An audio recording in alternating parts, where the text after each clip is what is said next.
Hi everybody, you're listening to the Khandaan Podcast by the You Podcast team, a bi-weekly podcast revisiting the movies of Amir Khan, Salman Khan and Shahrukh Khan. Every show we pick a random year from 3 decades of collectively 300 films the Khans have done and let our listeners vote which movie we should talk about.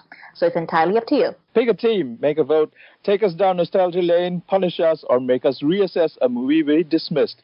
We love the Khans, most of us, sometimes. And we would love for you all to be part of our Khandaan, because when it comes to the Khans in Bollywood, nothing else really matters. See, this is the difference between Asim and Sujoy. Like, Asim hates me, whereas Sujoy is my friend. He's like, let's manage the pain. No. I know what the listeners want. That's Amrita and pain. That's what it is. It's not me. It's the listeners that want to torture us. So it's like, would you like a shit sandwich or a turd sandwich? Well, either one will do. We have Beth with us today. Hey, Beth. Hello. Normally I ask people to introduce themselves when they're on the thing, but there's really no point for Beth to introduce herself. Everybody knows Beth, and yeah. And she's been on the podcast before, right? Yeah, top bro. Beth is here. So yeah, we took a week off, but we're back. And I guess I miss talking to you guys. I miss doing this. So it's really cool that we're back. So this episode we're going to be talking a bit of Dhadak because Sujoy is the only one that watched it, and I still almost call Dhadak Dhadkan. I still do that, although Sujoy has corrected me a few times, but I still end up like too much days in it.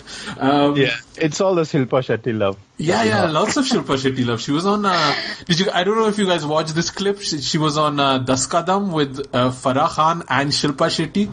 And I've never seen Salman take that much shit from somebody in public as he does from Farah Khan and Shilpa Shetty. It's quite hilarious. I need to watch the whole episode, but like Farah Khan, no filter as usual. Shilpa Shetty is choking him and opening his buttons. It's like super like weird. I think that's how Salman. I feel like all the Khans are that way with like people who knew them back when, you know, like before they were the Khans, so to speak. Yeah. So dosti hai, like, you know, they reflect that, like Desi and like even Katrina and stuff. They're all like so like diplomatic and like respectful, and it's like we're talking to our senior, and like Farah's like abe chal. I'll tell you exactly what this guy is like, and that's nice. But Farah gives the impression of giving no shits either, right? Like I'm sure she can dish it. Yeah. But the funny part with Shilpa is like I was watching it, and there is like they do have a certain connect with Salman. Like I do not see her choking Shahrukh. Like, and they were in the first movie together in Bazigar and whatnot like that. But that I don't feel that there's that kind of relationship there. But yeah, again, like. I mean, for example, Kajol has worked with Salman, but I don't think she has the same relationship she has with Shahrukh, or no relationship with Amir whatsoever, probably. Although they did Fana together, right? Yeah. Okay. So yeah, let's get started, guys. Sujoy, man, you saw Dhadak, right? Yeah. So, like, a lot has been spoken already about Dhadak and Sairat in comparison, and the holy grail of Indian cinema that is Sairat, and everything about it, and why Dhadak was made in the first place. I don't know if anything that I can say will make any change to people who have already made up their minds about Dhadak for what it is, what they think it is. But like, if we are trying to have a healthy discussion, we can just judge, or we can just I can just talk about Dhadak for what it is and what it is not. And it is not Sairat, because it is not going to be Sairat. There is nothing else which can be Sairat because Sairat is its own movie. And so that whole thing about Sairat being spoiled by, Dhadak getting made is completely bullshit. And so coming back to what Dhadak is that we all knew what it was going to be when the trailers was released. It's a glossy Dharma production aimed to launch 2 potential movie stars of tomorrow, and it delivers on that. The performances are great. It also has this really disturbing story. And to begin with, because of that story, I don't find Sairat to be a likable movie because you can't, because people die. So I just don't get the fandom. Another thing is that in the context of that, why the Dhadak has the lead protagonist and the whole patriarchy that is being addressed and people being killed and I don't know, people are just really, really pissed off. It just comes across as that. In the movie or about the movie, do you mean? About the movie. All right. Aftermath of the movie is much more strong about why did it get made in the first place. So I don't know. People have already made up their minds whether they like it or not, without even giving this movie a fair chance. Yeah. That's what I feel. But at the end of the day, this movie is out there for people to see. If it succeeds in even changing somebody's life in any small way, then I think that has made a difference. Beth, why have you not watched Sairat?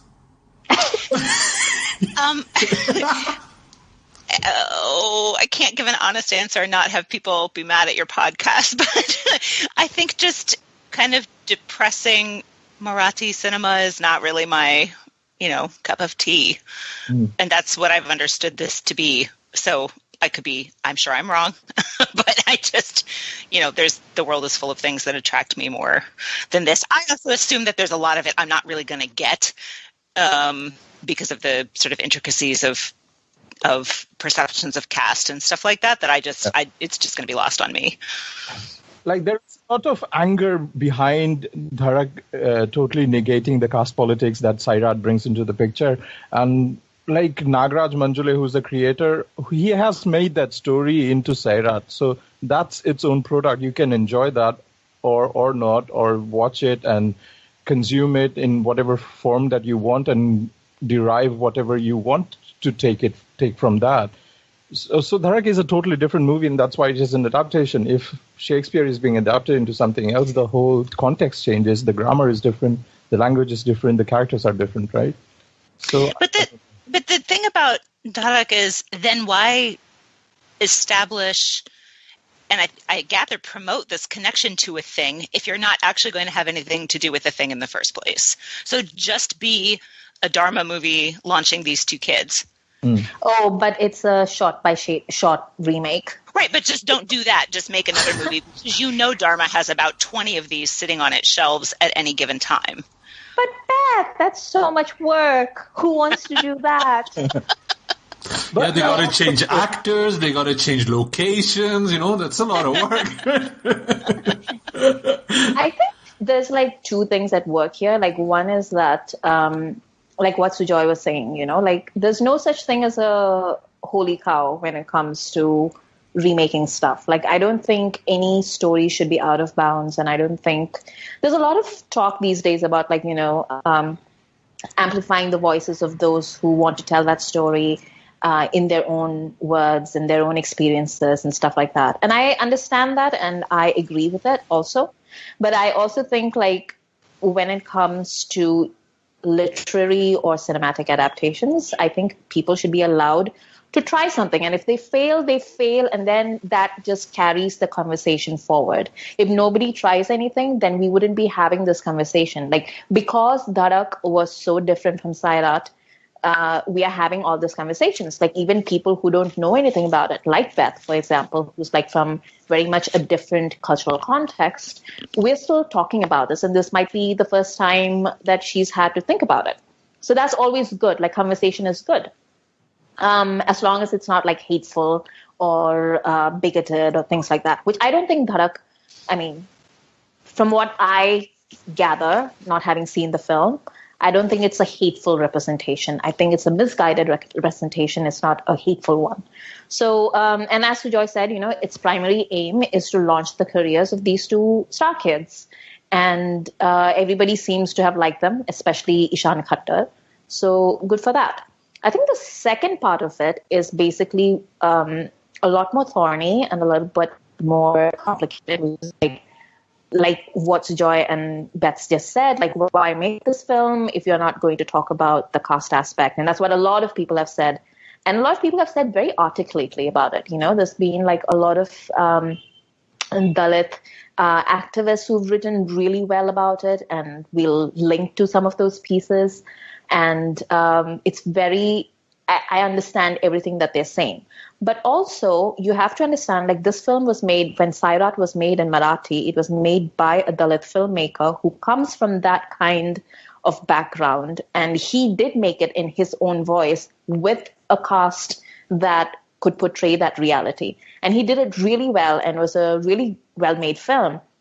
But by selling this film to Dharma, and you have to understand, like, Dharma didn't just, like, take this film, like, they didn't copy it. They bought the rights. And I have to believe that Sairat's director knew what he was doing, because what it means is he exerted a certain amount of control, and he ensured that the movie that is made in Hindi, no matter how that movie comes out, it will always be linked to his work. So Dhadak, no matter how it comes out and how you look at it, you will always be talking about it with the lens of Sairat. And I'm not sure. I think I'm not sure I agree with that, but please continue. Okay. Because you can't, like, as you've seen with every single review that's come out, like, they can't separate Sairat from Dhadak. So the conversation around this movie is always going to be about, like, how it misses. Yeah, so it misses all those, points that were made by Sairat. So even if those points are not included in Dhadak, those points, by their absence, make their absence known. And so people keep talking about it. I think that's true now. When you said the word always, my mind went into the future. So let's say either of these kids becomes a big deal. I think 10 years from now, that won't be true. Yeah, I don't know about that. Yeah, you're right. But now, yeah, definitely now. Mm. I mean, for me, it's been very interesting. Like, I want to watch Dhadak because you guys know me. I love my Bollywood. I love my, popular, colorful, dancey Bollywood. And Sairat honestly always felt a bit like homework to me.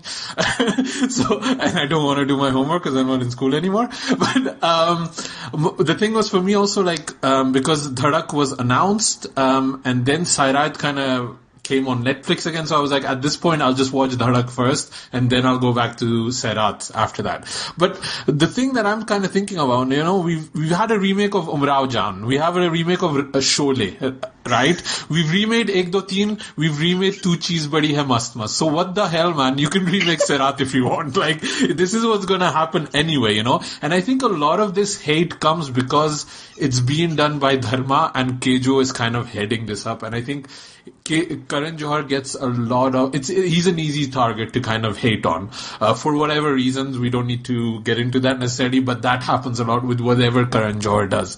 The added little bonus of nepotism, add that, like, sprinkle some nepotism over it, and you have what's going on with Dhadak. I mean, I like remakes. I like reinterpretations of movies. I really think it reaches a new audience. It reaches a new market.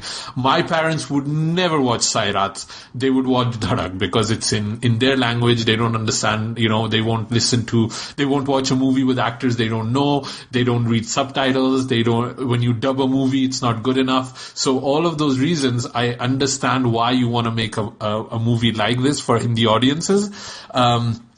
it generates a ton of money. This movie's already made more money than Razi did, which was kind of a critical hit and kind of an Alia hit and also a Dharma thing. So it's already made more money. It's launched these 2 Shonu babies. They're sweet little cute bunnies. They've been launched, which is great. We need more actors, right? And I think Ishan looks like a very talented newcomer. I think he's already better than Shahid is, and I've not seen any of his movies.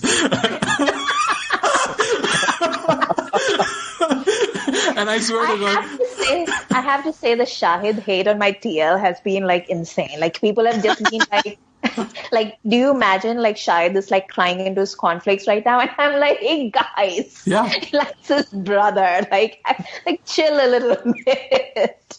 Have you seen, I don't know if you saw some pink villa photos of him coming to the premiere or coming out of the premiere in his car, Shahid Kapoor, and he has like a face of death. Like, just remember, Shahid has not delivered a solo hit in 15, 20 years almost. Like, it's insane. When you go through his filmography, this guy has not delivered a clean hit in decades. It's insane.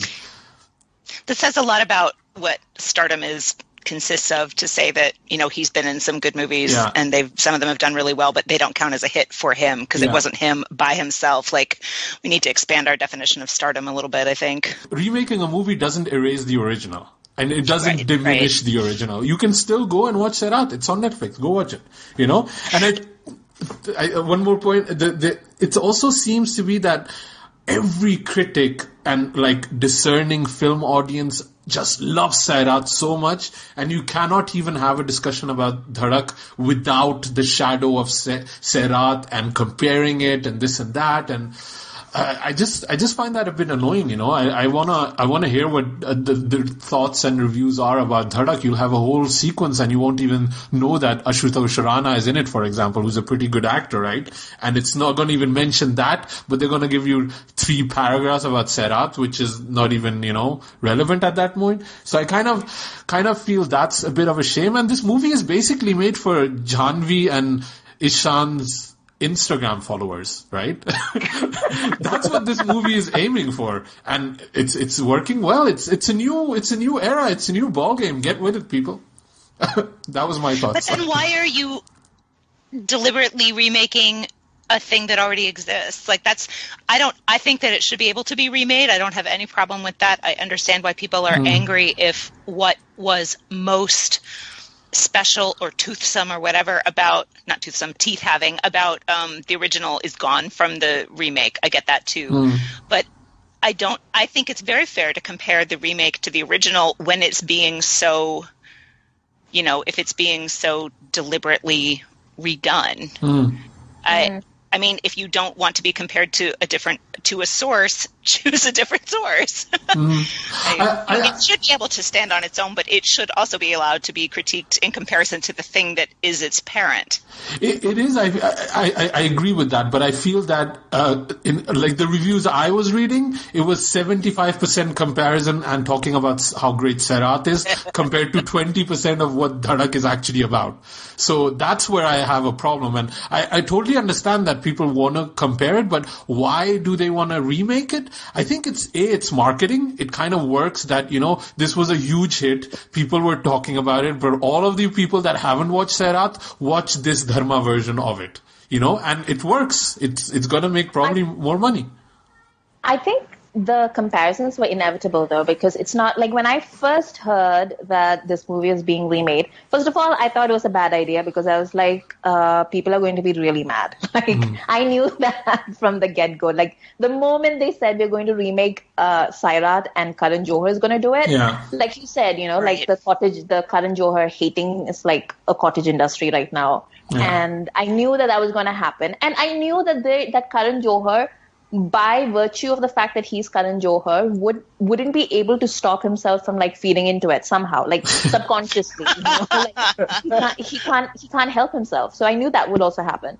So, but what I didn't expect would happen is that they would literally do like what appears like, I haven't seen it, but what sounds like is a shot by shot remake. So they're literally doing like, even I was watching a couple of the songs, and it was like, like the Ishan like running scenes. Like I remember that from Sairat as well. Like that little boy like runs all over the place as well. So I was like, oh, so it's actually that blatant. So if you're going to do a shot by shot remake, then people are going to compare those shots. We're going to notice. Yeah.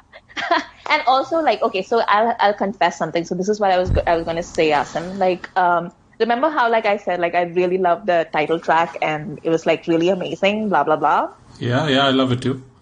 I will confess something right now, and I don't know, like, if this is going to take like a hit on my credibility. But when I watch movies on my computer sometimes, or if I'm streaming, I will fast forward songs because I don't know, like, unless there's something about the soundtrack that the picturization that I really want to see. Like I don't know, like. I don't know, maybe I'm just like a fun killer. I don't know.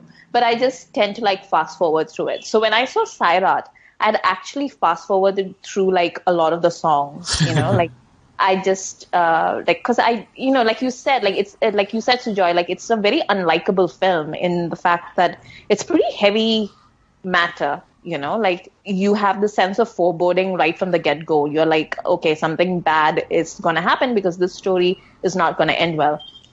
So I was like just sort of doing that, and then I saw Zingat, and I was like, oh, so that's kind of weird because Zingat is like very Marathi to me. Like it's a, like everything about it is like super Marathi to me. So I was like, I don't understand how they're going to transpose this into a Rajasthani context, but they did that, and then I saw something else and I was like, wait, what's happening? And then I Googled and it turns out they use the same soundtrack as well from Sairat, like every single song. Except for the title track though. Yeah, the title track is. Is the title track not in Sairat? No. Because I feel like it's the same thing, like from the thing. No? No. The title track is new and there's another new song. And it is the same composers, right? It's not even same composer. Because it sounds a lot. It sounds like off a piece. So if it's a new composition, then I'm really impressed because it sounds like it's like very much off a piece from it. And I was like, oh, do I need to go back and watch Sairat's songs because these songs are beautiful? But if the title song is new, then I won't go back and watch it because that movie is depressing as fuck. So I don't want to. Yeah.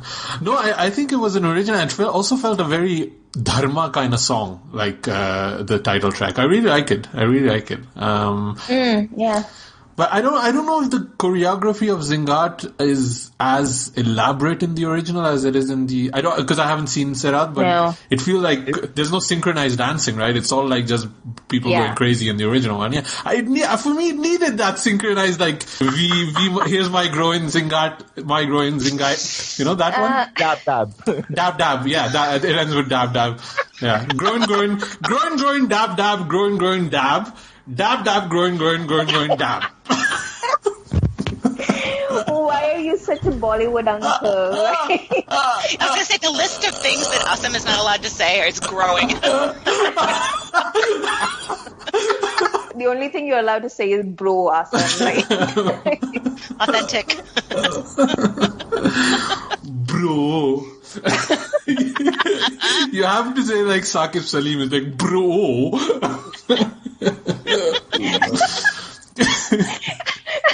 Like, did he discover that word for the first time? The way Saqib pronounces it, yes. I didn't know it was bro. Like half Scottish, Jamaican, I don't know what the hell he's doing. Okay. You guys saw some trailers or something, right? That you wanted to discuss? I didn't watch that. No, neither did I. I skipped them. I don't know. Like I was the idea. So basically, the PR company sent me a few, and they sent me "Happy Bhag Jayegi," 2. Happy Phir Bhag Gayi, Happy Wapas Bhag Gayi. I don't know what the title of the name is, but it's with But it has Sonakshi Sinha, and I was completely like all the enthusiasm was sucked out of just when I saw her face in the trailer. And I liked her, but I just thought poster did nothing for me to feel enthusiastic to watch the trailer even. Yeah, and I just wanted to kind of talk, like the idea was let's talk about Happy Bhag Jayegi to talk about Sonakshi Sinha, but I don't know, I don't know what to talk about. Like, what is going on with Sonakshi Sinha? Like, what is she even doing? Like, does she have like the worst management around in Bollywood? Like, she just consistently picks the wrong movies. I don't know what she's doing. And she's trying, but then they don't work out. So I don't know what she's been doing for the last 3-4 years, but it's been pretty terrible and it's not doing her any good. I think she's on the high payroll right now. Like, she's on the Bang tour. Yeah. Reloaded tour, like something. She's Okay. Yeah. But also, I think, I remember her, so I haven't followed Sonakshi's career in a long time, which, let's be honest, nobody's followed Sonakshi's career in a very long time. But I remember when she first came out, in this first couple of years, everyone was like, oh, Sonakshi can act. And they were like, oh, we're really interested in seeing what Sonakshi can do. And I think Alia ended up having the career that people thought that Sonakshi would have, because Sonakshi came out and I think she let Salman guide her on what she should do, and which is like the worst thing that you can do if you're like a woman in Bollywood, because Salman has these ideas that from like the 1970s or something about like what women can do and what they can't do in Bollywood. So she basically, I remember her giving all these interviews about like, oh, I don't want to do all these women-oriented films. Those are like flop art movies. Like, I only want to do like hardcore commercial films. And then she did those. And those, like, for a while it worked, and then it didn't. And then she was basically out of work because, I think her best reviewed movie is still Lutera, right? Yeah, but that flopped. Sure. Yeah. So I don't think, it's what I say quite often about, about actors, not just actresses, but actors in general. Like, for a while you have that it factor. And then it's up to you to like do something with that it factor while you have it. And then you can lose it. Like, if you don't use it properly, then you can lose it. And I don't think a lot of people understand that they can lose it. They think like, oh, I've got it, so I'll just keep it. And I'm like, no, that's not how it works. Like, at this point, she's like Koena Mitra, Selena Jaitley, Kim Sharma. She's as irrelevant as those people. Kim Sharma, ooh, that's hitting below the belt, man. I mean, speaking of how did they end up choosing that, I did watch that trailer because I thought I was supposed to. And I watched Genius also. I'd like those, 4 minutes of my life back. But, I mean, Nawaz is in that. And I don't know how these things work. It seems like he should be able to choose anything at this point. And he chose that? Yeah. Wait, so it's not just... Bhag No, he's in Genius, which looks even worse. Yeah, so just to kind of give context what Genius is, because I think the Genius film account has 820 followers, and this is basically Anil Sharma launching his son. I don't know his name, the son of his name, the name of his son. Utkarsh. Doesn't matter. And Utkarsh has like less followers than I do at this moment. So this movie is coming out. Oh, it came out Friday. So wait, it came out? Oh, it's out? I think it was 27 July, if I'm not mistaken. I can double check. But anyway, nobody's talking about this movie. Nobody cares about this movie. But the trailer dropped. So this is kind of him launching, and it looks terrible. It looks terrible. I think I tweeted beyond terrible. Yeah, I think when the teaser came out, I was like, at least look at the face of your son before you launch him, So people were asking me who am I talking about at that time, so it was about this movie. Because there are quite a lot of choices when you talk about stuff It is. Abbas Mustan launched their son. Oh, God, yeah. Aman Khan is launching somebody else with that movie called Love Ratri or something. Yeah. So this is launching, and it also stars Mithun and Nawaz. So wait, Mithun? Mithun and Nawaz, right? Yeah. So Beth saw it. Beth knows more than I do. You need to watch this, Amrita. It's really shockingly bad. What's it about though? What's the trailer about? Because I don't know who's the genius. Are we the geniuses because we are watching this movie? No. Clearly not. We've made poor choices in life to have led to this. It starts off as a college thing where I'm assuming the genius is the star son hero, is, chasing after some girl, and then he drops a bunch of science, and then suddenly he's a I don't know, some kind of secret agent guy who is fighting in a big warehouse with an Indian flag in the background, and then Nawaz is being evil, and then Mithan's there for a minute, and then there's more fighting. So I don't know. I don't know if he's undercover while he's in the college or what, but it just, all of it looks really bad. I'm actually watching the trailer right now. And it's really bad. So yeah, I was wrong. It's actually coming out the 24th of August. So we have time to build up some buzz for it. Maybe this podcast will give it the bump that Anil Sharma needed, and we utterly failed in our mission. Oh my god, Nawaz just showed up in the trailer, and he's dressed like, the Spy vs. Spy. On Mad? Yeah, he's dressed like the black spy from Spy vs. Spy. So why is he in this, Why? Money? Right. Clip in Sacred Games where he's in the nightclub and he's making it rain, and I had somebody make me a gif of that. That's why he's in this movie. He will fight for love and his country. What is this? Oh God, Anil Sharma, man. He needs to quit. I hate him. So when people in the showbiz industry just lose it, they just lose contact about what's relevant, what works and what doesn't, and probably Anil Sharma did this for love, Love for who? Love and his country, Sujoy. Get with the program. But Anil Sharma's he did what? He did. He's basically famous for that one film, right? Gadar. Yeah. Which is not a good movie. It's a terrible movie. Of a good movie. So I don't know why anybody's shocked and surprised that his movie would be bad. But he's made money a few times, I think. But he is a terrible director. Oh my God, he directed Veer. Yes, he did. By the way, when are you going to talk about Veer on this podcast? Whenever you want to come back on, Beth, because I know you and me are the only ones that have some sort of weird love and fascination for Veer. I'm definitely not available for that episode. Yeah, but he has made money. I think Gadar made a lot of money. And then probably Veer probably did too. The thing with Salman movies, they really can't flop. They maybe don't make as much money, but they always make money. I think Apne was kind of a moderate hit too. But I did not know he made Farishte back in the day. Do you remember Farishte? Vinod Khanna and yeah, Rajnikant with dying and the flag and all that kind of thing. So he's been at it for a while, but yeah, he's not a good director. Dude, I just saw the poster for Farishte, and it's got the Indian flag in the font. Yeah.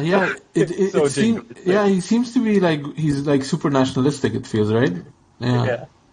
I think Farishte had these guys that were Nazi kind of substitutes. Remember the bad guys were dressed in these. Yeah. Bob Christo played terrorist Bob in that. Oh, that's my kind of film. Yeah, I think, and it has a lot of double meaning dialogues, and Sadashiv Amrapurkar is playing kind of a Hitler kind of thing, but I think he also has a kind of a carriage that's in the shape of a duck. I think I'm not mistaken. I think I'm quite correct in that, because it's one of those images that you never forget, right? Yeah. Okay. I just fell into an Anil Sharma black hole, and it was he produced some movie called Time Pass, which has this uncle-looking guy and that I don't know, this other woman, and she's wearing a bikini top and then jeans with embroidery on it, and then she stuck popcorn in her waistband. I don't even, and the synopsis is a boy wants to get intimate with a girl who is his family friend. His friends make a plan for his desires to be fulfilled. the plan goes haywire when he takes her out in the midst of communal tension. I am going to stop reading right now. I think I need a shower just by you reading this description. Where's my Purell? I need what movie is this? It's called Time Clause, and it's from 2005 apparently. I don't know. I've never even... But yeah, are we really going to be shocked that genius is coming from this place, this production house? No, we are not. No. I think we can move on from Anil Sharma. I think we're done with this topic. Main event. Let's kind of let our listeners know what we're going to be doing next week. So we're still doing some listener suggestions. So we had our Amir one. We had our this is technically Shahrukh. Technically, but I mean, who's gonna win against Karan Arjun? Honestly, so we're going to be talking about Karan Arjun this episode. But the next episode, you have the choice between Jab Pyar Kisi Se Hota Hai, Suryavanshi, Sanam Bewafa, and Patthar Ke Phool. Just pronouncing those 4 titles as this is the most random list ever. But we got a few people that were and I like it. Nobody talks about these movies anymore. Nobody's ever going to talk about these movies. So let us do it. So, it's like in Mission Impossible, the third one, when they make you read a paragraph so that they can ape your voice. Yeah, so that's like your paragraph, Asim. All the titles: "Patthar ke phool, jab pyar kisi se hota hai," Suryavanshi. So that's going to be the vote. Vote people, let us know, and which movie you absolutely want us to talk about. And now let's start with our Karan Arjun review. This was a massive hit. This was the second biggest hit of the year when it came out, and it is directed by Rakesh Roshan. I always confuse Rakesh and Rajesh, but Rajesh is the brother who did all of the rip-off music that's in this movie. Isn't it funny that all these directors that just wholesale rip-off music, they have suddenly stopped composing since the internet came up? Is it coincidence? Pritam is still at it. Come on. Pritam is still as it, but he goes deep. He goes to Uzbekistan to rip off music. So, people are not going that far. Rakesh Roshan is just ripping off Simon and Garfunkel, that kind of thing. He rips off E17. That's what he's saying. Do you remember E17? Does anybody remember that group? No. You don't? Maybe this is a British thing then. Jai Ma Kali is ripped off from Everything Is Gonna Be Alright from E17. I know that song, yeah. Yeah, you know that song, right? I realized that from a 3 advert, the 3 phone company advert. Yeah. They were kind of I still just recently, Hrithik had this tweet about how people are so mean and they keep wanting credit for things that they all I could think of was Rajesh Roshan spending his entire career stealing from here, there, and everywhere. It's insane. He's top worst plagiarizers, and it's lucky that he's basically only works for his brother, and his brother only makes movies every 4 or 5 years. So people forget about him, but he is number one ripoff. It's crazy. And plus for Hrithik fans who are getting mad, I highly suggest you Google Rajesh Roshan plagiarism. Just Google it. Just the top results will just make your head explode. It's insane the amount of stealing that man has done. Yeah. Is it stolen from Rabindra Sangeet? Chukar mere man ko. He'll steal from everyone and everything. Like I remember, who was it? That Ram Sampath, yeah. Ram Sampath, yeah, who's like the first person to actually take him to court. I think it was just like, no, you're not going to steal this from me. Yeah. And then I remember like the Roshans were like so shocked at that point. They were just like, wait, what? You're going to take us to court? and they actually tried to brazen it out. They were just like, no, that never happened. And then Ram Sampath was like, here are the receipts. Here is my song. Here is your song. And then they were like, I don't know. No, I think the statement, Hrithik or whatever, Roshan was like, oh yeah, we just want to, we want the controversy to be end and we want to focus on the movie, so we just paid him off like crores, like bullshit. I hate Hrithik's fake earnestness is one of the things that annoy me the most about him. Yeah. But yeah, so even movies are rip-offs, like Khel was a rip-off of Dirty Rotten Scoundrels. Kishan Kanhaiya is obviously a rip-off of, Sita Gita and Ramasham and all that. So, yeah. But yeah. Yeah, what is Khoon Bari Mang? Khoon. So you guys are huge fans of Khoon Bari Mang. I've not seen Khoon Bari Mang either. What? Yeah. Oh. Awesome. You have to watch it. It's so fun. And I've seen the Australian original now, and it's not nearly as good as Khoon Bari Mang. So. Yeah. Wow. No, but Asim, you're like the target audience. You will love it. You have to watch it. Well. And you can even fast forward the first hour if you want to. Yeah, nothing much happens then. Like it's afterwards, like when she comes back. That's when it really hits its right. It's great. But is it great or is it like so bad it's good? No, it's great. Oh, okay. Okay. It's great in that like masala revenge. Yeah. Oh yeah. Yeah. It's like it's an 80s masala revenge drama. Like there's nothing better than that. Yeah. I see he also made a movie called Kala Bazaar, which has Anil and Jackie, which I probably might watch quicker than Khoon Bari Mang because it has Anil and Jackie. You would be wrong. Have you seen, you guys? It has Kimi Katkar. I haven't seen Kimi Katkar in ages. Like that could be a good reason. Kimi Katkar on her IMDb page is in a boxing ring with boxing gloves and shorts on, by the way, if you guys have the randomness of the internet. Yeah. I won't ask why you were at the Kimi Katkar IMDb page, but all right. No, I was on Rakesh Roshan's page and I was like, what is this movie? And then from Kala Bazaar I went, oh, Kimi Katkar is in it, and why is she in a Rocky remake? So yeah, what do you guys feel like Rakesh Roshan as a film director, like generally except for the rip-off? Because he's been quite successful, I would say.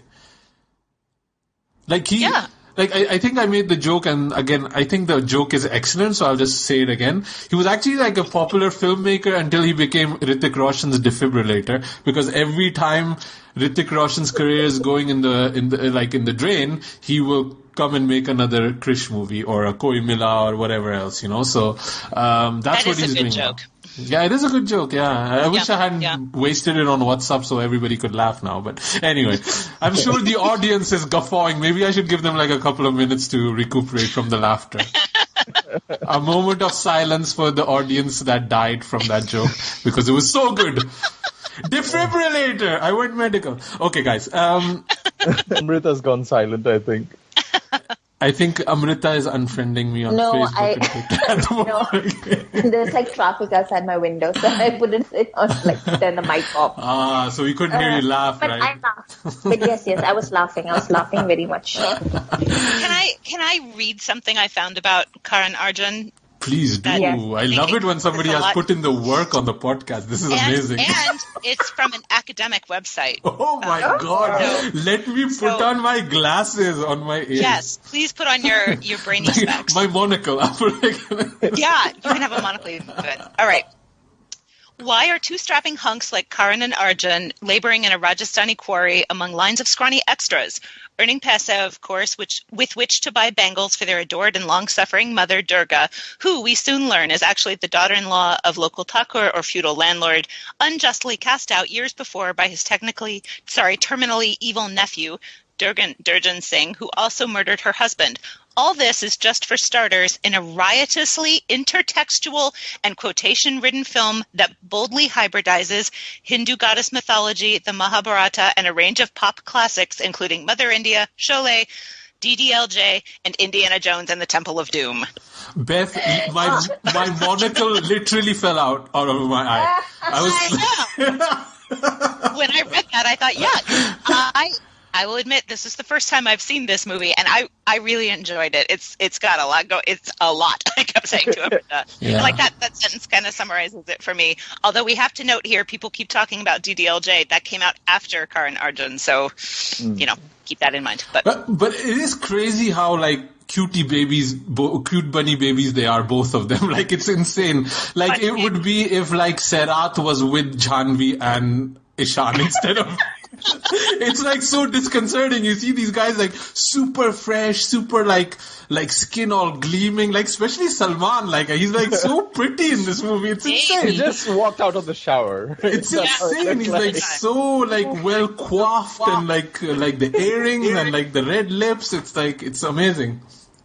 Asim is so in love with Salman in this movie. His voice just started echoing. This movie I was watching, and I could just say, oh no, I had that shirt. Oh, I had that haircut. Oh, I had that belt. I had that jeans. I had those boots.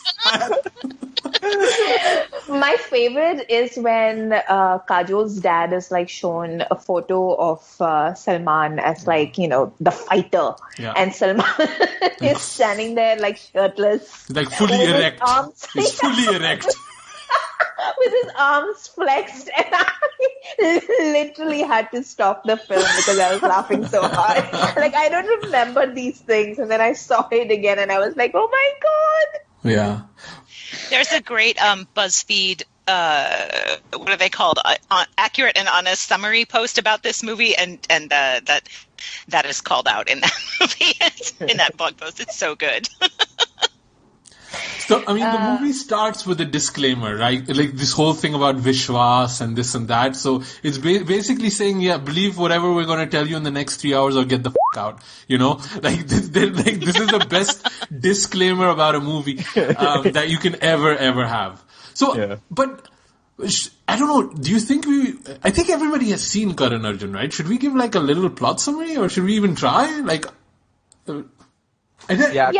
I feel like it's not so much that everyone has seen this movie. It's what Beth just saw it because we are having this podcast. I think it's just that it's so meme worthy. It's so quotable, and there's so many things that happen in this that you are just, and because it has Shahrukh and Salman, and and Kajol, of course, and poor Mamta Kulkarni, and and there's so many things that happen in this movie that are so gifable, and it's a movie that was made for the internet, except they didn't know that the internet was coming. So I think it's also and it's incredibly simple in the plot, really. Yeah. So everybody, I knew for years and years this is a reincarnation movie. Brothers, done. That's basically all you really need to know.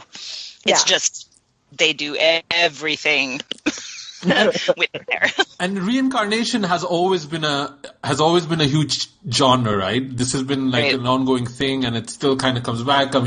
But it's never been done in this way with two actors. And it's also kind of a movie that they've been trying to remake or get a sequel going and stuff like that. I don't think it's ever going to happen. It's its own sequel. How can you make a sequel to a reincarnation movie? But it's funny, because I had forgotten how smartly in a way it's made, because until the interval point, they have completely parallel storylines. So you could actually shoot, both actors in their own surrounding, kind of have their own dates slotted and scheduled, and then you have the scenes that are come together in the Rajasthan village, and probably all of those, the flashback, the flash forward, the finale, all of that was shot together. So in a way, it is very kind of smart the way they made it, and I also like the pacing of it, because it's very much in tune of what audience wanted at that time. like the way, like you have 20-minute sections of, the story kind of progresses, then we go to, and you can really feel the beats of the movie, of the screenplay, I would say. And I like that kind of clarity. Like there are a few portions that don't, like, the pacing is a bit off, and like in the middle portion where Jati Hu Main immediately is followed by Ek Munda, which is like what back-to-back songs. But I like that then Ek Munda kind of has the flashback at the end, and that kind of jump starts the movie again. So those kind of things, I think it's quite smart the way Karan Arjun is made, actually. Praise to Rakesh Roshan for something. It's a well-made movie. It holds up, and I was watching it, and the brutality of that first murder of Karan Arjun is still kind of, it gets to you. It's really brutal, and it's really like quite harrowing, I would say. And I think it's because it's set to the background score of Terminator 2.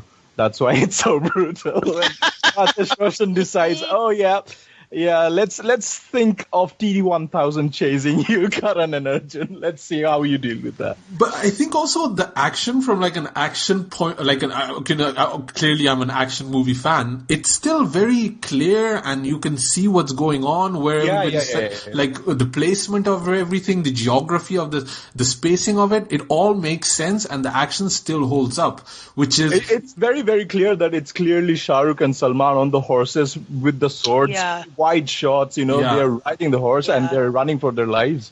And in a dhoti. And it feels real. And I'd forgotten, because this is kind of early Shahrukh still, right? And this is what, Salman fans and Shahrukh haters call Hakla Shahrukh. He's very much in the Kiran kind of thing. And I think that's why they also call Salman Karan, so he could do like a but he probably didn't want to do it. Yeah. And it has all of that, it has the inverted smile that Shahrukh, and I forgot how many times he used to do that inverted smile grin that he does, especially in Suraj Ka Badur, he's like constantly inverted smile. But the one thing that I also remember from this period of Shahrukh is how careless he is with his body.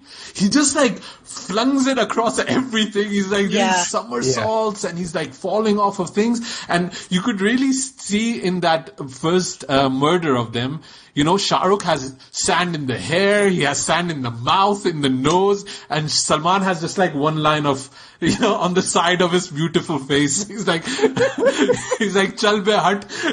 I'm not gonna get sand in my hair, man. There's no showers in this quarry. Shahrukh does not give a He's just like, it, rub it in my nose.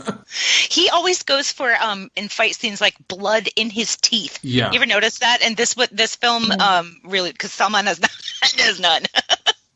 Like he has a bloody eyeball. Like the white of his eye is red in one fight scene. And I was like, how did they even do that? Did they actually put dye in his eye? Like, how did they even do the makeup, or did he just punch himself to get it? Like, Shahrukh was crazy at that time, so he would have even done it. Maybe, I don't know. It's pretty crazy. And on the other end of the spectrum, we have Rakhee running in the sari and falling down, and then there's just like one line of blood on the side of her face. It's the most comical tragedy that they ever filmed. It's so funny to watch her run in a sari, though. I should not be saying this, but it is. There is no scene that does not end with Rakhee's Khoon Bari Mang, basically. Oh, nice. Slow clap. I also like the villains. Like, it has a decent villain ki toli. I like them. They're very jovial. They laugh a lot. They have good times together, right? What a joke is in there. He has a lot of French berets, a lot of them. I thought it was the same one he was wearing every time because he pulled it out at the presentation, the arms sale. He had but that was a maroon one. And then he came to the stable, he had a red one, and later on he had a black one. So he really loves his berets. They all have fancy footwear, like really cool boots, like this rider wear. I like it. I like a good villain ki toli. Like, let me read you another thing from that academic website. Get your monocle back out, because it's about the villain. This is also really good. The eye-popping Puri manages to recapitulate virtually every trope of Bollywood villainy: debauched feudal aristocrat, jackbooted sadist, evil tantrika, and foreign returned cell phone toting arms dealer cum smuggler.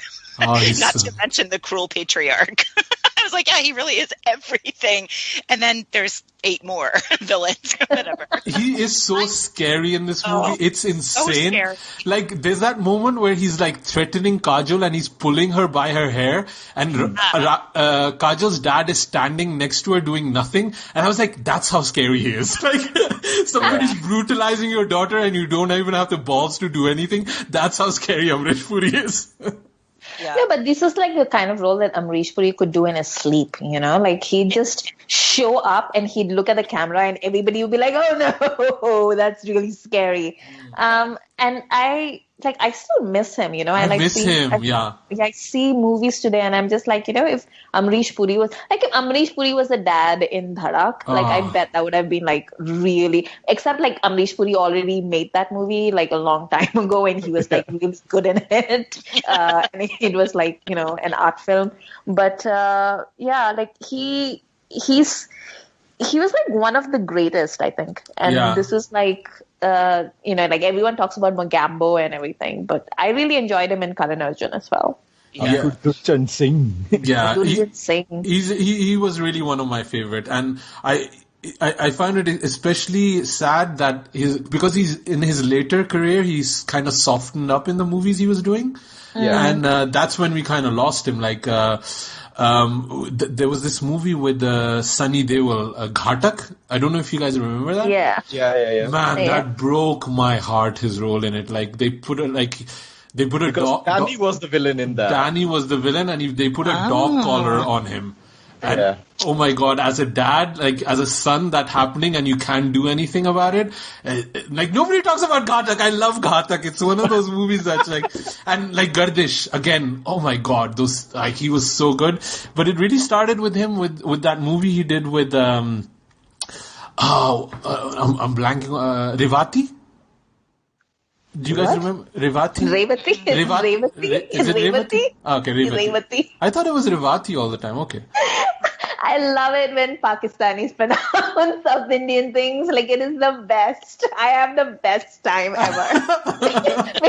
because like half the time, like, you know, you're using like North Indian stuff. So I'm like, like I'm thinking, and then you say something South Indian. I'm just like, wait, what? Like, oh, that's right. I think I'm still better than whatever Johnny Lever was doing in this movie, right? Oh, Lingaya. Always. I think Johnny Lever knows like one South Indian accent that he invented like 20 years ago. And then he just went with it. He was like, fuck it. Like, this is the amount of like hard work I'm prepared to put in. I feel like he was much less annoying in this movie than he tends to be to me. And I don't know if it's because of the sort of where his shtick fell, or if because they kind of kept it to the stable, or what. But it just I think they evenly distributed it between all the sidekicks. So wait, but which movies are I'm talking about? The movie with Revati? Muskurahat. Oh, I see. Okay. So Gardish and Muskurahat are both like Malayalam remakes, and I feel I have to say this because otherwise our South Indian listeners will like get back to me and be like, wait, how come you didn't it's a Priyadarshan movie, right? Yeah, because Priyadarshan basically Priyadarshan's 90% of his career in Hindi is basically stealing his own movies and the movies of other Malayalam directors and like passing it off as his in Hindi. Like Hera Pheri is actually from like another director in Malayalam, and it was like the super hit movie, and it was super funny in Malayalam, and then they made it into Hindi, and it obviously did really well. And then there's Virasat as well, and what's the other one? Doli Saja Ke Rakhna. That's basically mention more like 90. I would say like 95% of Priyadarshan's movies are like from like either Tamil or Malayalam. So South Indian friends, I have mentioned it, and your work is superior. I admit it. So what about your protesting about Sarah? What about Gardish and what about Doli Saja Ke Rakhna? I heard that accent, Sujoy. I literally jumped a little bit. I was like, hey. Who joined the call? I can do that. I got It's a little too real, Sujoy. Don't do that. But yeah, he's great in this, right? So So, but one of the other things we don't make movies like this anymore, right? Like his name is literally Durjan Singh, which nobody is going to name their child. Like, I think like he grew up with something else and he became so evil he named himself and didn't give a fuck, Yeah. I'm gonna be Durjan Singh. What you gonna do,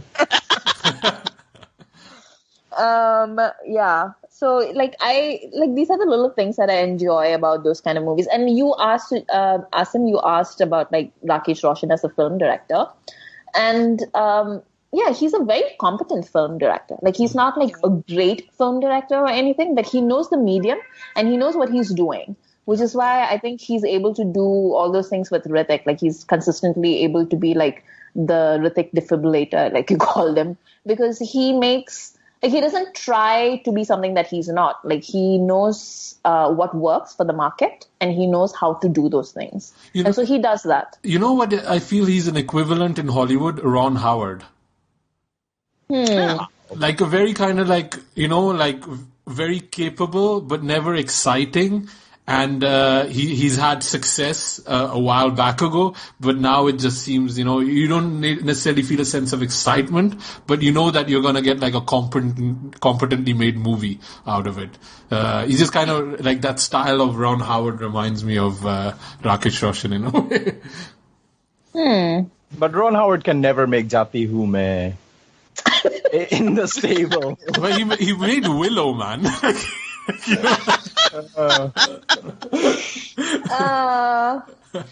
Rakesh Roshan will never be the voiceover on Arrested Development. So True. So Beth, how come you didn't watch this before? Yes, what is up with that? Sorry, I got distracted. What is up with that? There's I think I had the impression that it was quite violent, which it is, but it's violent in a way that I can handle no problem. So I suspect that was what kind of put me off. But early Shahrukh is a little bit hard to get used to. And I'm only recently trying to really dig into some of that stuff. And so this actually was a great opportunity for me to have a reason to, at a particular time to watch this. And he's so, hammy and everything, but I think for the most part it really works, especially in this movie. But it's a lot. He's a lot to get your brain around sometimes. And this was kind of at the end of my queue for Shahrukh things that I wanted to see. And I don't care about Salman films one way or the other really, but I also really enjoyed him in this movie, maybe more than almost anything else I've seen, bizarrely. There's just a lot from the 90s that I don't tend to really like. So having an assignment was perfect. I mean, there's definitely a lot of weird things in this movie, right? Like the Mamta Kulkarni character. Right. Why is she a tomboy and then why is she suddenly not? Why is there that giant backdrop in the ranch with the lips and one eye? So there's a million stories about this movie, like the way it was made and a lot of gossip that happened.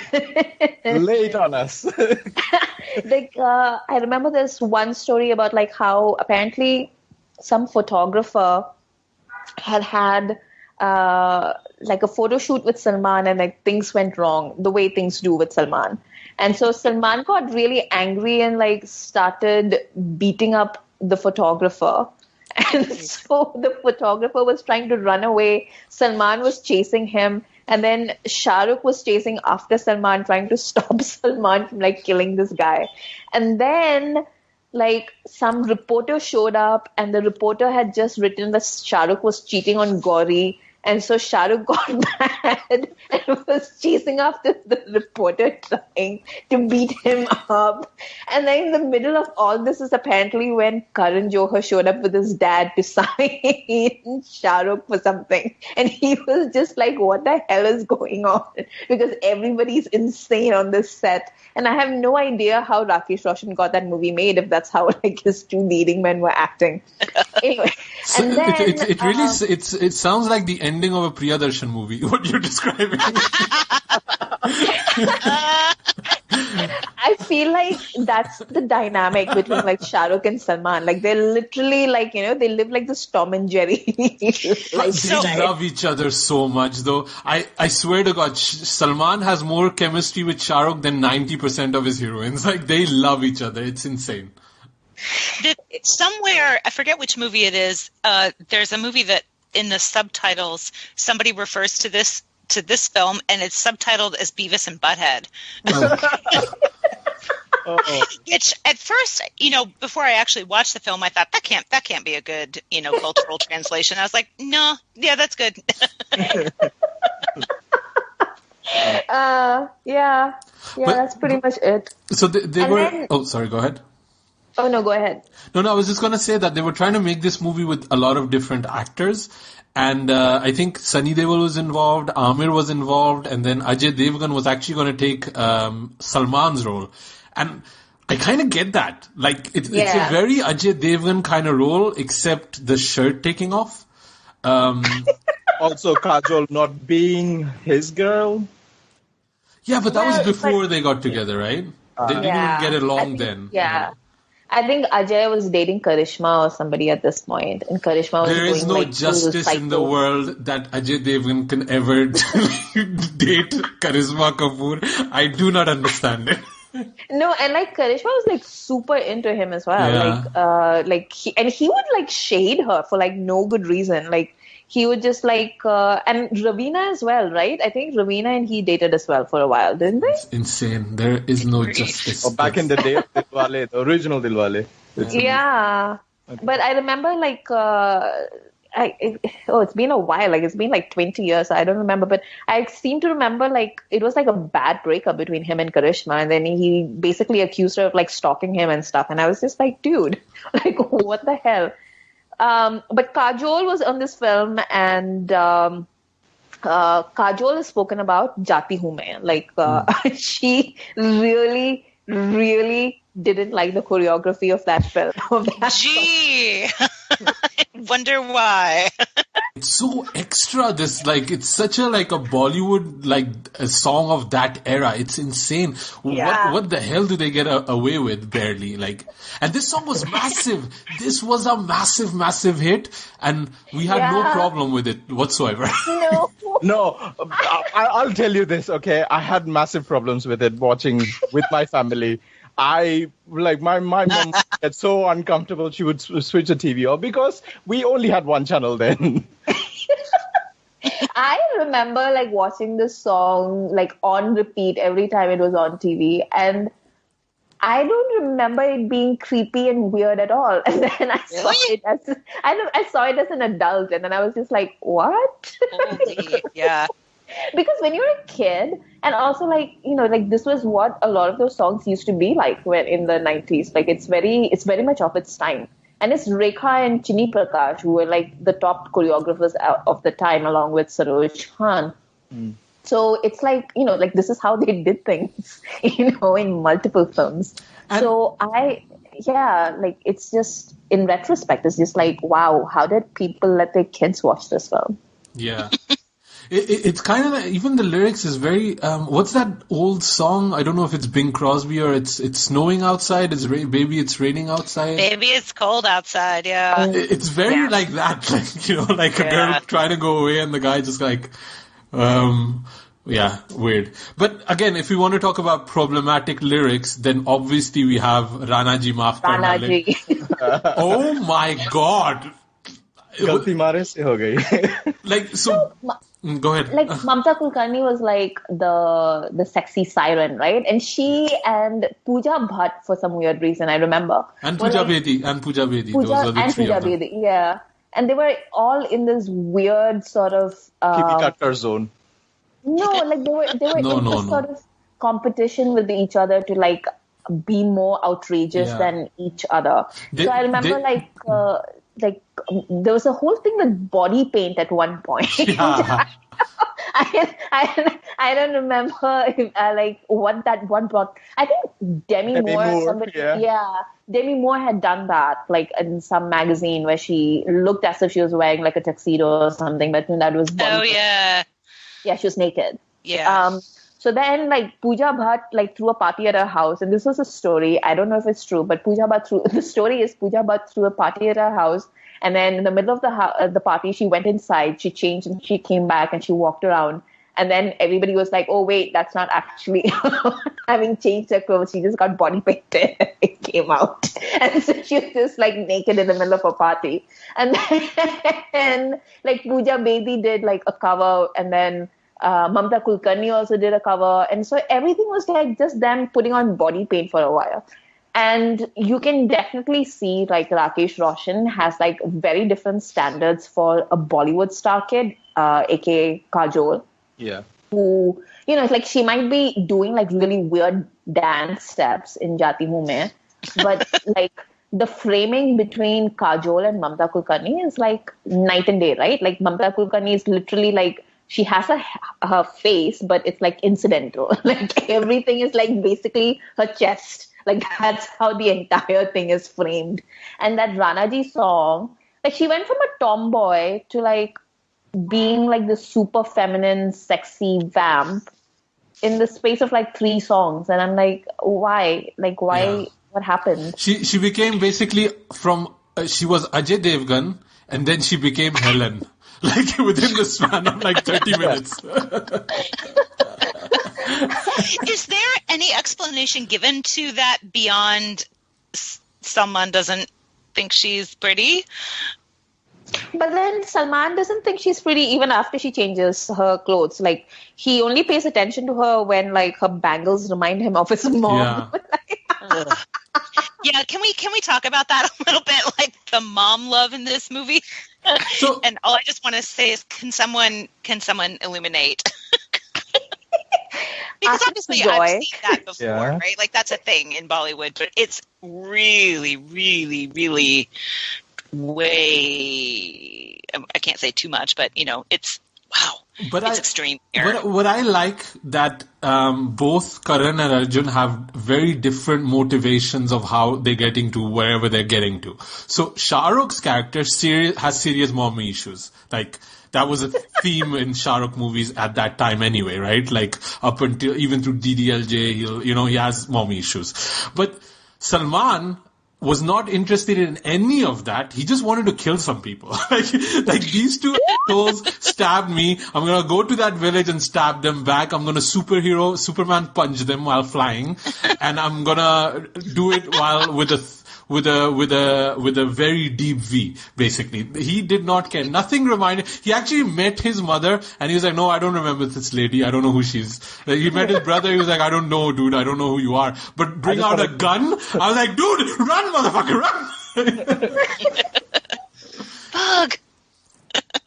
Yeah, so I like that. I like that they had like different flashbacks. It like the puzzle didn't kind of fit together. Again, I do think that's very smart the way the movie was made. It's like I do find it funny that whenever somebody has a flashback, it's only the flashbacks that we've just seen. So you never see in flashback when they were having a football match together or they were eating food. No, because we didn't see that when they were 8-year-olds. We just see the bangle scenes because that's the part we've seen in the movie.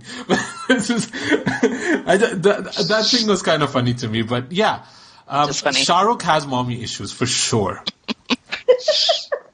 Are you talking in general or like in this movie? Take it like my tweet about launching your star son. I'm just putting it out there. Take it how as you want. No, but yeah. I mean, Shahrukh has a sad story. I'm not going to make fun of it. I would not want to be Shahrukh. Like, it's terrible. So I get that. But, yeah, I think the mommy issues is definitely on Arjun's side more than on Karan's side. Yeah. This is one of the most Oedipal-looking films, I think. Mostly just in that beginning part, which is mercifully short. But when they buy the bangles, Shahrukh says, तेरी खाली हाथ देख के हमारा कलेजा जलता है. And I have to say, like, it's like extra creepy the way he says it. He says it, yeah. It's like, because both of them have like, like oil in their hair and they're like dressed like twins, and then they come and they like talk in this like weird accent. Only Shahrukh. I noticed it's only Shahrukh bothers for, I think, 2.5 minutes to have an accent, and then he gives up. Salman is like talking like he just came out of a photo shoot now. Like basically, he does not. It's basically Sultan and Dangal all over again. But it's like super weird, like that whole like, I mean, it's not like the rest of the movie isn't weird, but that beginning like intro, and then she like the, you know, like she's been trying her entire life to make sure that her kids don't get murdered, and that's why she doesn't tell them that their father was murdered. And then at the first opportunity, like she's like, oh yeah, and actually, you know, his murderers are like running around, but you know, we'll just like ignore it. And let's go there. Let's go to where they live. Yeah, let's go remind them that we exist, and like we could like take away all the stuff that they murdered for. I'm like, what? But that was the fault of the Hampanj guy though, right? He was like, I'll be there, I'll wait you, I'll escort you, and I'll guard you, come to the Haveli, and he's not there. Like he cannot be found. He's like, he just buggered off. I think a discriminating mother could have said no.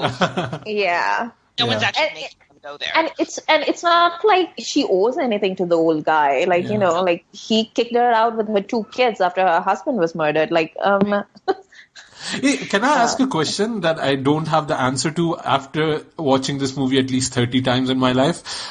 Are Karan and Arjun twins? I don't know. I don't think so. Because they're I born... got the impression no, but I don't know. Like their reincarnation is born at the same time, right? Yeah. So assuming the originals were then also born at the same time, would they be like twins? Listeners, can you let us know if you think Karan Arjun were twins? Because I've not like cracked this one for ages. I don't know. I feel like Shahrukh is younger, but I don't know why. Yeah. I think that. No, it's because Shahrukh plays him as younger, as like a softer baby. Yeah, like a softer baby kind of person. And that's how I think so. Like Salman feels protective about him. He's always protecting him, and you know he's in the fight and saying "Bhag Arjun Bhag." So I think Shahrukh is younger. And even with with Rakhee, you know, like Salman is still like a little bit of like, you know, like, okay, I'm a person, you're a person. Whereas Shahrukh is like, I'm gonna climb inside your womb right now. Like, Shahrukh is like, let me rub my face against your feet. I'm gonna rub it. Like, dude. Like I feel like there's like a part of Shahrukh that's like very like alt theater, and you know, it just kind of erupts in certain situations, especially in his early years, where it's just deeply uncomfortable and awkward to watch, especially in hindsight. Yeah. But I think like about it though is like he is giving it his all the time, and there is no phoning it in with him. Yeah, it's like Ranveer Singh now. Like 25 years later, nothing has changed. Like Shahrukh is still like super earnest and like giving everything, and like Salman is still like, not so much today. Oh, but on this one, like Salman is like full on committed. It's not one, you know, like a lot of times, like Salman will just sleepwalk through a movie. I think he's like very much on board with this one. Race 3. Yeah, right. Yeah, he sleepwalks through Race 3. Yeah, this one he's quite committed to, I feel. He probably had a fun time. Well, they're probably competitive, right? Like Salman and Shahrukh a little bit. Must be, surely. Yeah. Can we talk about the influences in this movie a little bit? Like, because there's a bit of Sholay in there, right? Coming back to Ranaji, that whole heist is very Mehbooba. Yeah. Oh, did I use the wrong one? Yeah, Mehbooba. Yeah. Mehbooba. There's a bit of Sholay in there, definitely. Even the ending where they come save the village to a certain degree is very kind of Sholay. This two-hero thing is a bit of that. I like that What a Joke is basically Debu from America, from Ram Lakhan. Uh-huh. He's the exact same character. I mean, obviously the reincarnation thing, I would think that's a bit of Kurz in there, right? The influence. Or any other reincarnation. Or any. Yeah. I think it's just like Bollywood. Yeah. That's what it's taken from. And then also like little bits of like Hollywood stuff, like, you know, like the cage fighting scenes and everything, where you're just like, okay. Naseeb, that was a bit of Naseeb in there. Yeah. But these are all good influences, right? This is he stole, or not stole, but he was inspired from the good things. I think. What do you guys think of Shahrukh and Kajol together in this? Because we talked a bit about Jati Hu Main, that song was fire, and I feel, because this is a weird one, it came out at the same time as DDLJ, but I just feel it has a bit of, they're not that DDLJ Shahrukh and Kajol yet, except maybe in Jati Hu Main. And it feels like this was anything, like it just happened so fast and so conveniently, and there's nothing. And then Ranjit appears, and then she's kidnapped and everything else. What feels different about? Go ahead. Sorry. No. I'm just saying there's nothing of Shahrukh Kajol as we know it or know of it as of now. Yeah. In this movie. I actually really like that. I feel like this one, no one is stalking anyone. Like no one is lying. No one is. All of my problems with a lot of their other, of that movie specifically, I should say, like that doesn't happen here. Like this feels like, it's fast and convenient. It doesn't strike me as particularly more so than lots of other films, but it just feels like these are two people who are genuinely super drawn to each other and are going to dance about it. No stable. This is actually an extension of Bazigar. In my head, you know, like it's that same sort of like two people who like meet each other, immediately are struck by each other, and like can't wait to like be with each other, and that's very different from like DDLJ. And kind of come together and make questionable wardrobe decisions together. Yeah, which they could have done apart too. So but together, it's like a superpower, because Shahrukh is dressed so badly in this movie. It is terrible. I don't know what the hell, because Salman is like, he's quite like, everything is super fitted. Like when in that song of Ek Munda, you can see like every bulge and every kind of like, it's crazy how tight his clothes are, and he's just like hiking in the jungle with super fitted clothes. It's insane. But I think Salman had just started working out in the middle of this movie. It was like, "Maine mehnat ki hai yaar." Like somebody has to see it. It actually made me think somebody should make an infographic of the evolution of Salman's body, and I have a feeling that person might end up becoming me. I was going to say, why are you outsourcing this? No one will have the dedication you have, Asing. I know people that have that dedication for sure. But no, I think you might be right. I think this is one of the first kind of like body shots of Salman. I think that he came into full flourish with O Jaane Jana, I imagine. But So this is kind of Veer Gati, which was also like 60% him shirtless. Veer Gati. This podcast is like talking about movies that nobody has talked about in 25 years. Remember Bandhan? But also, like, I remember, like, going back to Shahrukh and Kajol, like this movie basically, I think Bazigar is the movie where the filmmakers actually put in some effort to sell them as a couple, because that was their first outing together, right? So in that movie, there was like a tiny arc where they were just like, he flirts with her a little bit, and then the next time you see them, they're like on a date or whatever. And then that movie was such a big hit, and everybody that saw that movie just came out talking about Shahrukh and Kajol. And so in this movie, like from this movie onwards, you can basically see, like filmmakers, like, once in a while you will see somebody like DDLJ or something where there's like an actual arc where they're like, the sparks and there's like a sort of a delayed gratification thing. But in a lot of the Shahrukh Kajol movies, it's literally like the filmmakers are like, it's Shahrukh and it's Kajol. The audience already knows who these people are. And they like basically strike sparks of each other. So it's like literally like 2 seconds in, they're in a relationship of some kind. Because they're meant to be together for all eternity. That's what it is. I mean, we're laughing about it now, but there's literally people out there who, like, you know, like the first time they realized that Shahrukh and Kajol weren't actually married in real life, they would cry because they were like, but they meant to be together. What do you mean? Like, he's married to somebody else. Like, people are like insane about the two of them. I don't get it. I don't find their chemistry special. I really don't. I don't think it's bad by any means. I just don't think it's unique.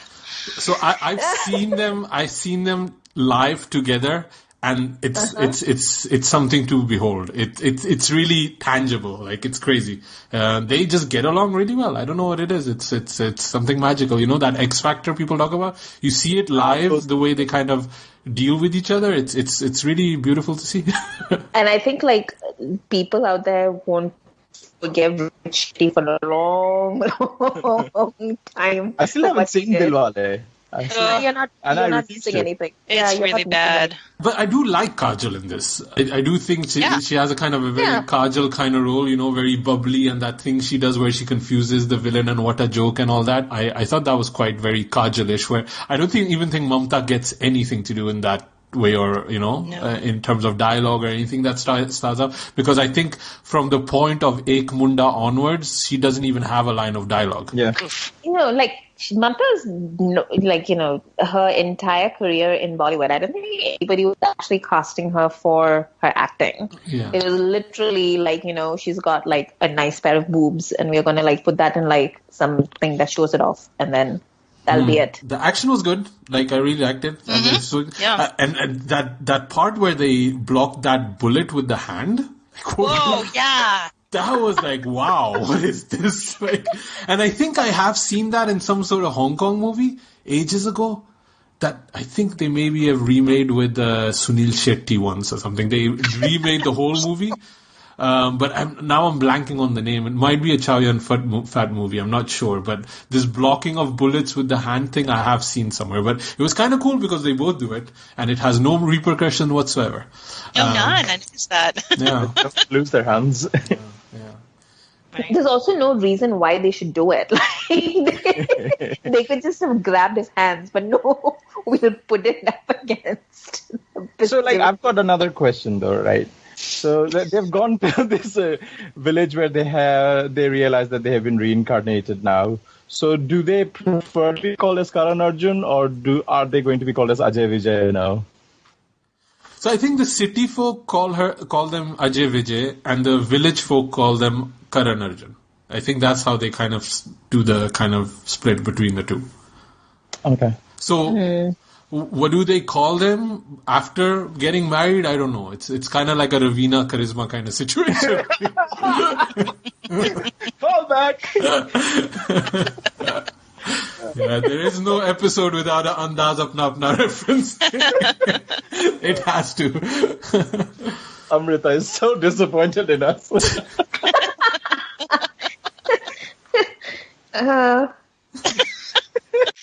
This is a little bitty thing, but I just want to say, and this is maybe towards the, you know, your original comment about how this is a well-made movie.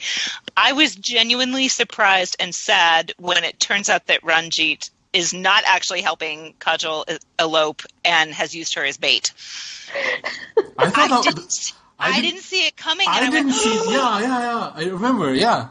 Because I thought, they've gone clever. They've played against type for Ranjit. Yeah. I mean, maybe that's not his type by that point in his career, but, you know, as someone who mostly watches 70s movies, I was like, and then, Yeah. Because it's a trope, right? Like this kind of, you know, like ja beti ja ji le apni zindagi kind of thing. But it was like twist for twist. I didn't see it happening at all. It was quite good. There's this YouTube video where they ripped off, you know, cinema sins or movie sins, where they point out all the little differences, and like there's a ripped off Bollywood version of that too. And I saw it's like all the faults in in Karan Arjun, and so you have the scene where the reveal happens that Kajol's been tricked. So first you see Vata Joke and Amrish Puri coming up, and then in between suddenly Ranjit stands up. It's like, what is this like? Was he like hunched behind them, waiting for the reveal? And like, ta-da, I am a villain. Like, how is that? It's kind of funny. Oh, yeah. Like he's hiding in the car and then pops up. Yeah. And also, like, again, because there's a bit of like religious mythology in it. What I also found like really funny that like Amrish Puri's Toli, like his clan, is very villainous, even to his mom. Like, his wife is quite villainous, where she's like ripping off Kajol's bangles and she's bleeding from her wrist, but she just keeps on like, mera beta, you're being such a strong alpha male, what a joke. So, but they are also very super religious. They like go to every like prayer meeting in that hall thing that they have. Is it a mandir? Is it a hall? What is it exactly? The cave? Yeah, is that a cave? That cave is a temple, right? Yeah. So I just kind of thought that funny that on the one side they're super villainous murderers, but on the other side they're also like super religious pious people. Yeah. I think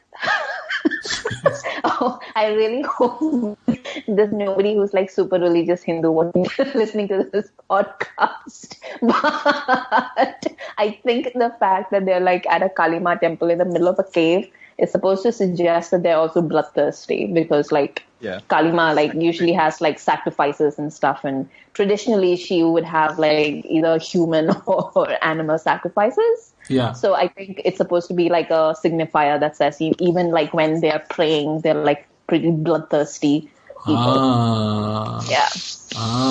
Penny drop. So that's why I was like, wait, so Rakhee also is a follower of the same god, but she's also super bloodthirsty. So, okay, obviously I didn't get that. Okay, right, okay. And also like, like Rakhee is insane though. Like,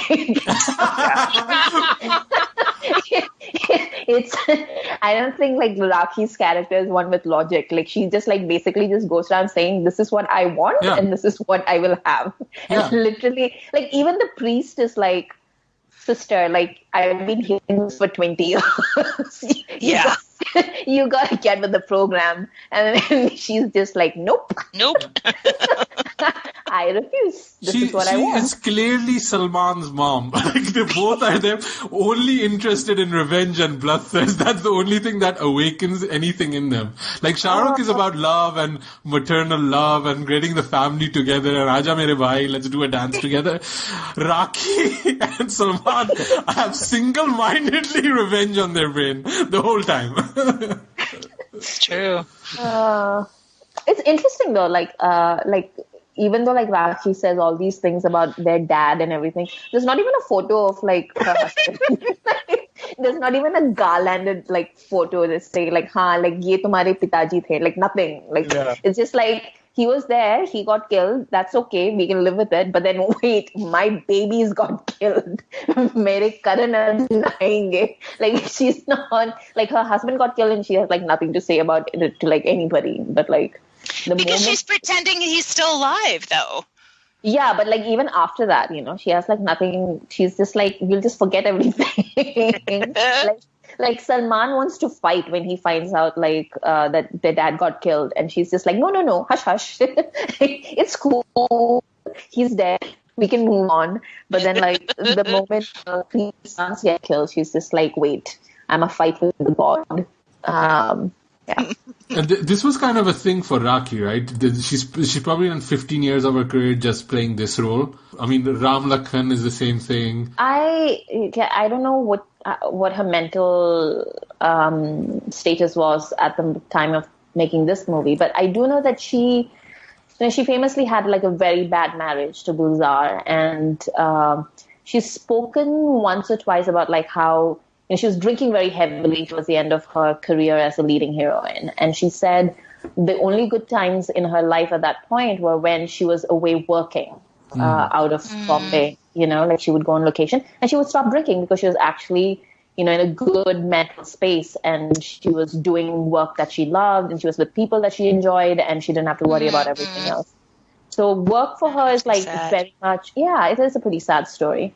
And I think like for Rakhee, like I don't think she needed to work, but I think she continued to work because I'm just psychoanalyzing her nothing. But I would think like she actually enjoyed having something to do with her life, and it wasn't like she enjoys being on a set. Like it's an environment where she feels happy. That's why she did many of those mother roles. Yeah. That's really sad. Yeah. She was still married at the time with Gulzar, or this is after, right? Or not? I think this is after. Right. I think the marriage basically broke down sometime in the 80s, maybe. Mm-hmm. I don't think they're one of those weird Bollywood couples that like never get divorced but are like separated. Oh, really? I didn't even know that. Okay. Yeah, I think that's what is happening because I don't remember that. I don't think they're divorced because like Dimple and Rajesh Khanna were never divorced either. Like they were just separated. Right. It's just weird. So she's still known as Rakhee Gulzar, isn't it? Yeah, and sometimes Because she plays the same role in Bazigar, in Khalnayak. It's kind of the same vengeful mom. Especially like it has a lot of shades of Ram Lakhan, where I remember one scene she shows up with to threaten Amrish Puri again, wearing like a black turtleneck, which was kind of pretty insane, quite scary. Well, she's also, I'm just looking her up because I couldn't remember how old she was. She would have been not quite 50 when this film was made. So it's not super ridiculous that she's their mother, which is kind of shocking, actually. So, but, she may have done a lot of these roles, but I'm assuming that's what she was offered, and that was probably about it. I mean, she already played Amitabh's mom in one movie, right? So what else is going to be shocking then? Right. Okay, good. Anything else about Karan Arjun? I think we're done, no? Yes. We're spent. Everything we had to say about this movie. But I think it's still a good and enjoyable movie. I really It's a bit long. Like now to watch, I feel it's a bit long, and the pacing is very much of that era. But I think especially kind of it's cool because it brings, like Andaz Apna Na, it brings the Khans together, and I think they both are really good, and it really elevates the movie. I don't think with any of those other actors they were considering to cast, this movie would be what it is. It's really because these guys are so good and so good together. It really adds a lot to what this movie is. It also was a movie of that era, right? So we don't have movies with sidekicks and Ashok Saraf and Johnny Lever and Ranjit and all the side villains and all that. That's never going to happen in today's day, even with a movie like Race 3, I guess if you consider Bobby Deol to be like Ranjit now. or Johnny Lever. Yeah. Oh, poor Bobby. Thakur to Gyo. I enjoyed Ashok Saraf in this movie, by the way. I feel like I should have been irritated, but I just miss, this movie just has so many people that I miss seeing these days. Yeah. Yeah. It even had the original Dr. Saab. The doctor that's always the doctor? It's Dr. Saab. I don't know his name, but yeah. A Choo-Choo uncle was in it too. He was playing like Truck Stop Don King. He was organizing the fights and all that. So yeah, a lot of people of that time that you didn't see. It's cool. But Beth, you for the first time seeing it holds up, right? Yeah. Oh, absolutely. I really enjoyed it. Amrita, how much did you hate it, or was this okay? Like, isn't it funny that this movie would be okay and the other ones we've seen is like, it has been a terrible time for you? Yeah, I mean, but I think I knew going in that I would have a better time with this than I would with, mainly because this movie hasn't faded, right? Like, if you've just been keeping up with all the memes that this movie is birthed, so to speak, you basically know the entire film just from the memes. So if you keep an eye out for the GIFs and for the memes, then this movie's never quite faded. It's just sort of stayed up. So it's 3 hours. It's like 2:45 or something, but it's like pretty near 3 hours, and that's not a length that we're used to. And I had to watch it in like multiple sessions. Like I couldn't do it. Like, did you fast forward the songs though? Yes. Well, I fast forwarded most, not Jati Hu Main, because I had to watch it again. I was just like, what is going on? But I did fast forward Rana Ji because I was just like, no. And a couple of the other, and Bhangra Pale. Bhangra Pale I forwarded. I did not want to see that. I don't care for Bhangra Pale anymore. I do that song. Yeah. But also the cake mein, you know, like ye bandhan to pyar ka bandhan hai. I don't care for that. I thought that was sweet. I kind of like watched it again, and I was this is kind of sweet. When I say that I fast forward through the songs, I'm not saying that I don't like the songs. Like I listen to the songs separate from the movie. I'm just saying, like, within the film itself, unless there's like some sort of, you know, like real reason for me to watch the song, I'll generally just fast forward because I don't like, you know, because it's like a 3-hour movie. I don't need to watch, like, you know, all the songs there as well. Yeah. So, yeah. Good. So, okay, I guess that's it. So next episode, we have a Salman early kind of poll running. We'll have Jab Pyar Kisi Se Hota Hai, which was actually nominated by listener ABD01. We have Suryavanshi, which was nominated by Khilari 2002.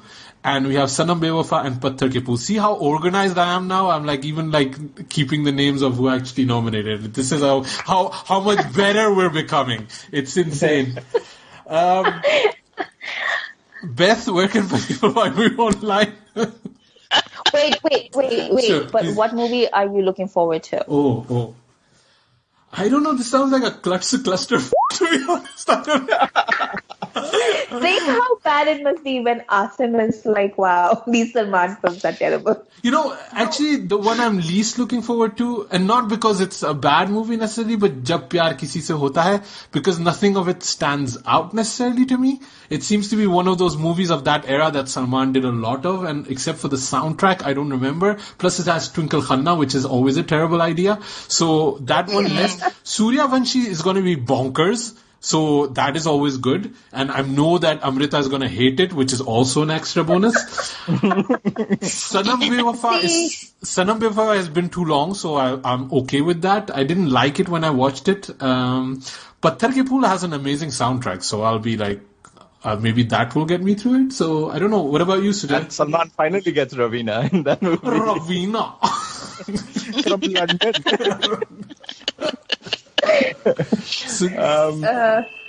I have a Jab Pyar Kisi Se Hota Hai story, man. I bunked my tuition classes and bought the tickets in black and fought people for that movie. So, and I recently rewatched it as well. I don't mind Jab Pyar Kisi Se Hota Hai. You know what movie I like convinced all my friends to go watch with me? Like literally like forced them to watch. Suryavanshi? With me. No. You remember that it's directed by Sanjay Gupta. I can't remember the name of this. It's Kajol reincarnated with Saif. Oh, Hamesha. Yeah.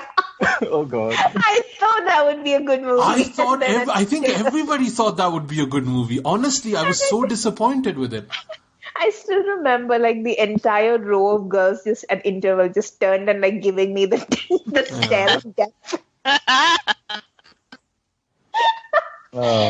But it was worth it just for this one line in which like it's this super tense scene where like Kajol is like really scared. It's like, you know, they're on the run from all the bad guys and she's all alone in this hut and she's like staring everywhere and she doesn't know what's happening. And the name of her character is Rani and she's like, you know, looking over and she's like, oh no, you know, every footstep could be that guy. Every like sound could be them coming to kill her. And then suddenly she hears the sound and she whips around and it's like Saif standing and Saif goes, Rani. Rani. He hadn't quite, this is like Saif version 1.0, so like he hadn't like learn to modulate his voice properly, so he still had that terrible voice. And I just remember like the entire theater just started laughing its head off. And it was so sad because it was supposed to be this tense climactic scene. And it just didn't work. But yeah. But Hamesha did inspire Magadira, right? It's the same movie, no? That's going to be unpopular. Come at me, bro. Come at me. There's going to be a line of like angry Telugu people outside your door first thing tomorrow morning. Oh God, Beth, have you seen any of these 4 movies, by the way? I've seen Suryavanshi because I saw it either right before or after Veer. But that kind of historical nonsense thing, that's definitely a favorite of mine. But the others, I don't even think I've heard of actually. Yeah, Salman's sword was so big in that movie. And Sujoy, if I recall correctly, you did a good comparison of Amrita Singh's outfit in that to Priyanka's Met Gala outfit. Right? Yeah. You know, if we were screen capping Suryavanshi, we should make like screenshots of Salman and make the sword bigger and bigger and bigger every time. like building sized, you know. The swords, the horses in the stable in Karan Arjun are getting very uncomfortable right now. They are a really good audience stand-in, aren't they? Yeah. I think I actually would like to see Suryavanshi because it can't be as batshit insane as I remember it being. I think it is. It has Shiba in it. It has Shiba in it. It has fierce-looking Amrita Singh in it. And then it's like also, but like the other movies, so it's Sanam Bewafa, right? Like I was saying to Asim, you know, like that's like, I think the last time that Bollywood made like a Pathan movie, like, you know, one of those exotic Pathan movies where everybody is basically trying to kill each other, but they're also like, we are Pathans, we are like very honorable, and you're like, what the hell is this thing going on? So I think that was like the last time that Bollywood did it, and I think that's definitely the last time the Khans did it.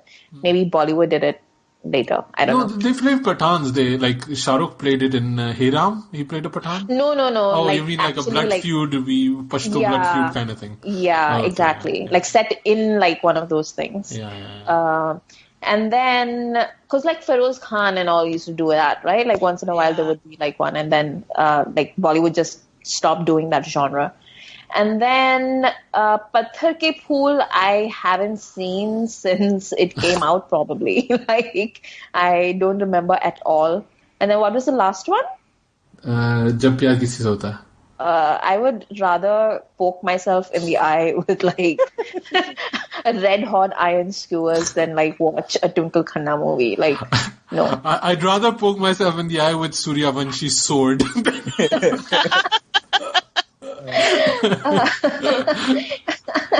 Yeah. Also, like if I remember correctly, like Suryavanshi just has like the screenshots alone would be just hilarious. If we just I think you'll enjoy it. But it's not up to us to decide. It's on the audience. So I'll put the poll up. People can decide. And before I sign off, Beth, where can people find you online? Twitter, I'm Beth Loves Bolly, and my blog is BethLovesBollywood.com. Great. Amrita? On Twitter at AmritaIQ. Sujoy? On Twitter at 9E3K. Great. And I'm on Asim Bernie and at UPodcast. You can follow us, subscribe to us. We haven't had a review in a while, so it would be great if people can drop some reviews, which always helps. New people can find us, and a lot of new people have been finding us and saying some really, really nice and cool things to us. And that's awesome. Keep doing that. Keep pressuring your friends to listen to the podcast. And we will be back. हम वापस आएंगे. जमीन की छाती फाड़ के आएंगे. आसमान का सीना फाड़ के आएंगे. We will be back. Thanks for listening to Khandaan.